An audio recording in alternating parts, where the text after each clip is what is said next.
Hey guys, welcome to the channel. It's Jack with Stronghold Strength and Conditioning. And today, I'm counting down 20 different ways that you can decrease inflammation in your body naturally. But before we get into that, make sure you take a moment and hit that subscribe button so that you don't miss out on future content like this. Every Thursday, I'm putting out videos helping you resolve aches and pains, prevent injury, and overall optimize your performance. Doesn't get much better than that. Go ahead and click that button. Ready? Let's get into it.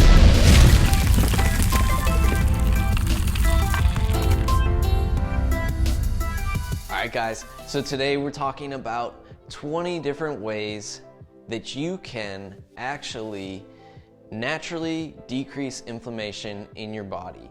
And this is huge for basically day-to-day purposes and overall performance purposes. So there are two ways that we can really look at what we're talking about today. The first one is controlling systemic inflammation in our bodies. And that is something that we're seeing a lot more of these days, is a chronic, or what we would call a cold inflammation. And that means that it is in our bodies and it is occurring, but it's flying under the radar, and that's the cold part. We don't necessarily really realize it's there, but our bodies are suffering on the inside because they're being overwhelmed by the way that we eat and by the way that we're putting stress on them day after day, and they just can't keep up with it anymore. So that's a big part of the problem right there. The other end of it is looking at it from a recovery and performance perspective. So today's shopping list that I'm going to give you is basically things that you can include in your diet regularly to overall help you recover faster from workouts, recover quicker from injury if you've suffered from an injury. And there's one specific one that we'll really talk a little bit more about when we get to it, but I'm going to save that one for the very end. Now, if you guys want a full guide on improving your nutrition for mobility and performance purposes, make sure you take a moment and drop by the description. I've got a link to my guide down there, and you can go ahead and grab that for free. It is a information-packed guide with a nice start for you to really get headed in the right direction, eating so that you can feel better and perform better overall. So take a second and grab that. But let's get into the shopping list here. All right, so the very first thing we're going to start with are the foods to avoid and leave off of your grocery list altogether in the first place. And the reason being because it's actually a lot fewer than the list of foods that you can eat. So that's kind of good news, right? So the foods that we can eat or shouldn't eat and maybe leave out a little bit more frequently get outnumbered by the foods that we can. I think that's pretty cool.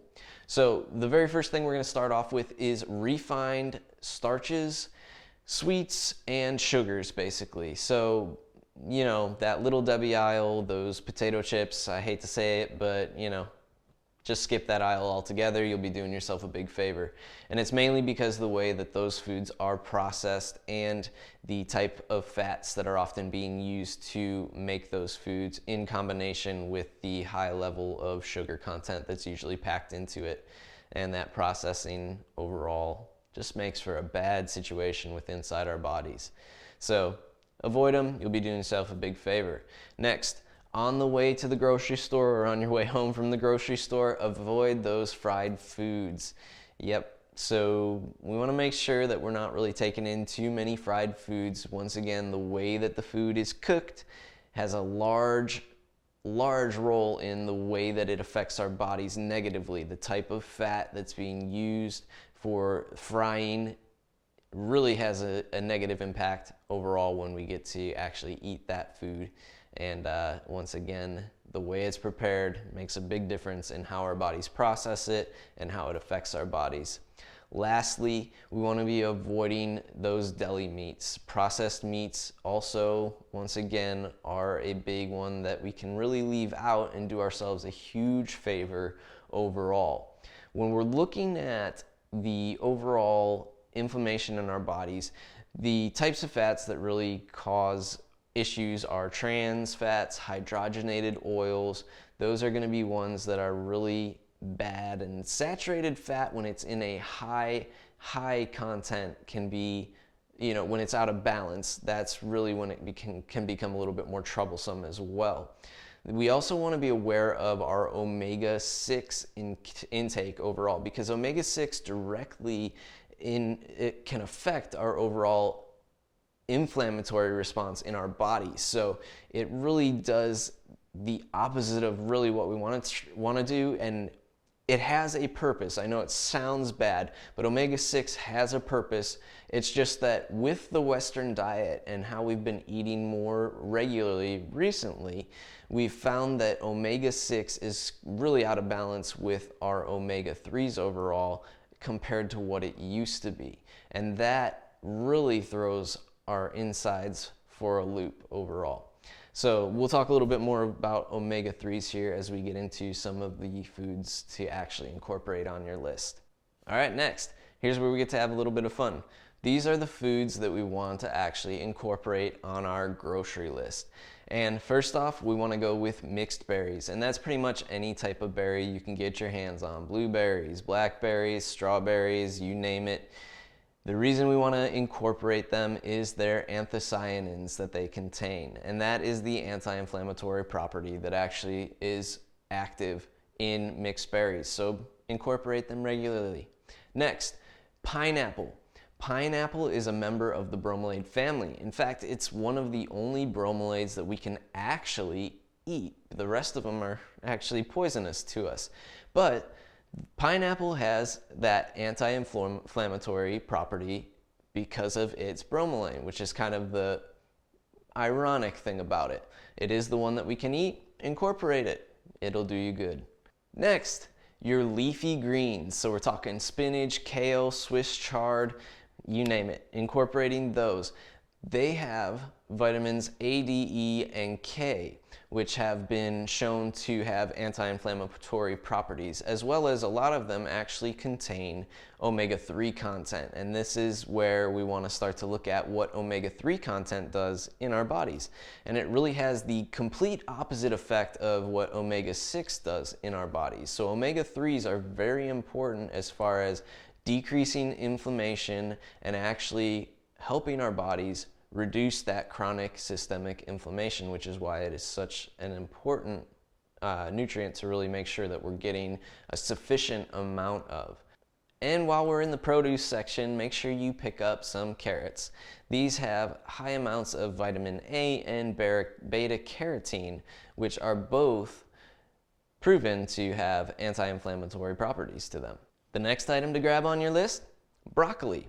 Broccoli contains sulforaphane, which is essentially an antioxidant which plays a role in anti-inflammatory. So indirectly, therefore, makes it an anti-inflammatory food to incorporate. Similar to broccoli is the property effects of olive oil. So olive oil, once again, works through its antioxidant effects, and specifically oleocanthal, which acts very similar to ibuprofen in natural form. So if it can be that powerful, you might want to be incorporating it in your diet regularly. Now, you can use this as a cooking oil, but you want to be careful that you're not using it at too high of temperatures, and that's where it can be a little bit more troublesome. A substitute oil that you can use if you are cooking at higher temperatures is avocado oil. It does not burn quite as quickly as olive oil. Otherwise, use it on dressings and such. And since we've mentioned it, avocado. Avocados are made up mostly of monounsaturated fats, and they have a high level of antioxidants, which both play a role in their powerful anti-inflammatory effect on the body. Now, it's believed that this is such a powerful anti-inflammatory that they might even offset some of your less healthy food choices that you might make. Just saying. Not encouraging, just saying. All right, so we have basically our carbs covered and the majority of our fats covered. So let's take a look at some protein options on this grocery list for you. Number one really comes down to wild caught salmon. If you can get your hands on some good wild-caught salmon, you're looking at the most bang for your buck when it comes to anti-inflammatory properties here because of the omega-3 content.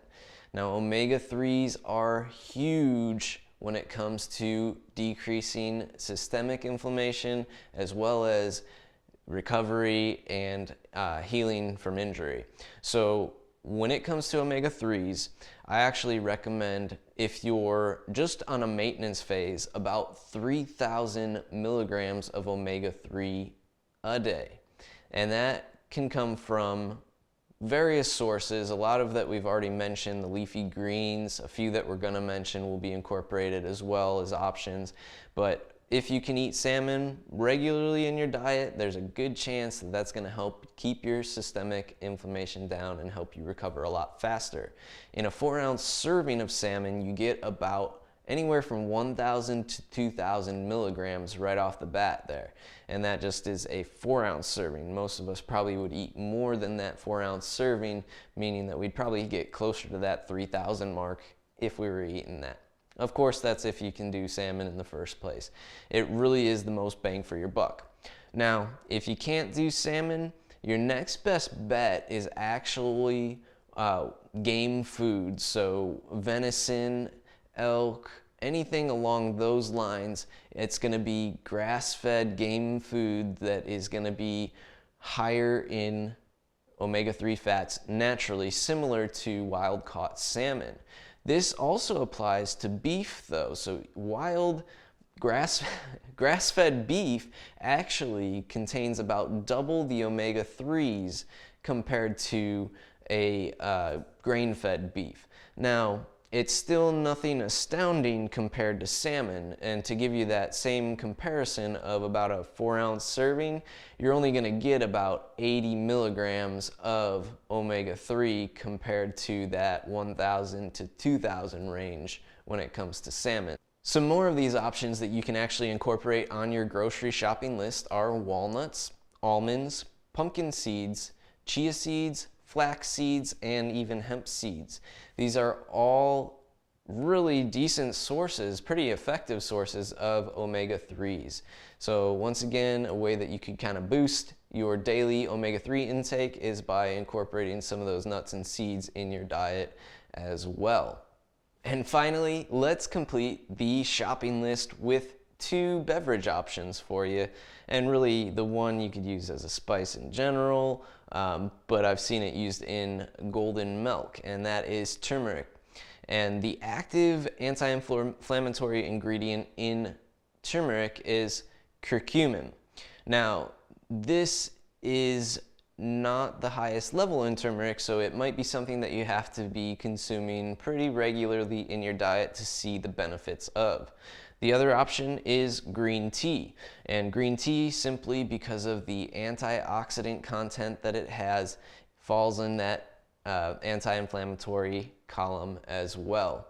So there you guys have it. That's at least 20 options for you to incorporate into your diet regularly to help you decrease chronic as well as injury resulting inflammation in your body, or if you're just trying to recover faster from your workouts and you want to do it in the most efficient way. Your nutrition is the building blocks of it all. And once again, if you want a further guide on that, make sure you stop by the description and grab my free guide. It is filled with information like this for you. So if you guys like this video, make sure you let me know by clicking that thumbs up down below. Leave a comment if there were some foods that you didn't know were anti-inflammatory, and just say, yeah, that surprises me. Or give me a little bit of information on why you're trying to eat a certain way, and I would love to chat with you about it. And if you have not already, make sure that you click that subscribe button. Every Thursday, I'm putting out videos just like this, helping you resolve aches and pains, prevent injuries, and overall optimize your performance. So do it, jump on it. Lastly, if you want help to get your nutrition in line, to get your programming set, make sure you take a moment and drop by the website. That's also down below in the description. And take a moment to fill out that coaching application. I would love to help you guys get headed in the right direction. I want to thank you guys for watching today. We'll see you next time.